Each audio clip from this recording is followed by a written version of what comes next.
പ്രഭാഷകന്റെ പുസ്തകത്തിൽ നിന്നുള്ള വായന. അധ്യായം 31, 10 മുതലുള്ള വചനങ്ങൾ. ഉത്തമയായ ഭാര്യയെ കണ്ടുപിടിക്കാൻ ആർക്ക് കഴിയും? അവൾ രത്നങ്ങളെക്കാൾ അമൂല്യത്രേ. ഭർത്താവിൻ്റെ ഹൃദയം അവളിൽ വിശ്വാസമർപ്പിക്കുന്നു. അവൻ്റെ നേട്ടങ്ങൾ വർദ്ധിക്കുകയും ചെയ്യുന്നു. അവൾ ആജീവനാന്തം ഭർത്താവിന് നന്മയല്ലാതെ ഉപദ്രവം ചെയ്യുന്നില്ല. അവൾ രോമവും ചണവും ശേഖരിച്ച് ചുടച്ചുടക്കോടെ നെയ്തെടുക്കുന്നു. അവൾ വ്യാപാരിയുടെ കപ്പലുകളെപ്പോലെ അകലെ നിന്ന് ആഹാര സാധനങ്ങൾ കൊണ്ടുവരുന്നു. പുലർച്ചയ്ക്ക് മുൻപേ അവൾ ഉണർന്ന് കുടുംബാംഗങ്ങൾക്ക് ഭക്ഷണമൊരുക്കുകയും പരിചാരകന്മാർക്ക് ജോലികൾ നിർദ്ദേശിച്ചു കൊടുക്കുകയും ചെയ്യുന്നു. അവൾ നല്ല നിലം നോക്കി വാങ്ങുന്നു. സ്വന്തം സമ്പത്തുകൊണ്ട് അവൾ മുന്തിരിത്തോട്ടം നട്ടുപിടിപ്പിക്കുന്നു. അവൾ അരമുടക്കി കൈച്ചുറക്കോടെ ജോലി ചെയ്യുന്നു. തൻ്റെ വ്യാപാരം ലാഭകരമാണോ എന്നവൾ പരിശോധിച്ചറിയുന്നു.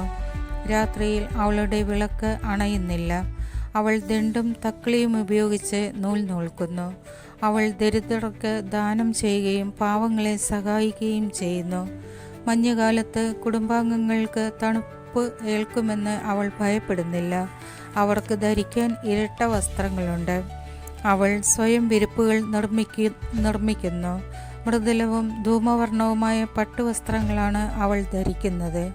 ശ്രേഷ്ഠന്മാരോടൊപ്പം ഇരിക്കുമ്പോൾ നഗരകവാടത്തിൽ അവളുടെ ഭർത്താവ് ശ്രദ്ധേയനാകുന്നു.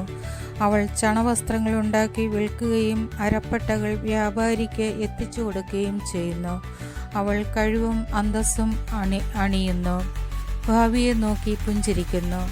അവൾ വായി തുറന്നാൽ ജ്ഞാനമേ പുറത്തു വരൂ. ദയാമസൃണമായ ഉപദേശം അവളുടെ നാവിലുണ്ട്. കുടുംബാംഗങ്ങളുടെ നടപടികൾ അവൾ ശ്രദ്ധാപൂർവം വീക്ഷിക്കുന്നു. അലസതയുടെ അപ്പം അവൾ ഭക്ഷിക്കുന്നില്ല. അവളുടെ സന്താനങ്ങൾ അവളെ ഭാഗ്യവതിയെന്ന് വിളിക്കുന്നു. അവളുടെ ഭർത്താവും അപ്രകാരം ചെയ്യുന്നു. അവൻ ഇങ്ങനെ പ്രശംസിക്കുന്നു: സൗകുമാര്യവും വഞ്ചന നിറഞ്ഞതും സൗന്ദര്യം വ്യർത്ഥമാണ്. എന്നാൽ ദൈവഭക്തിയുള്ള സ്ത്രീ പ്രശംസ അർഹിക്കുന്നു.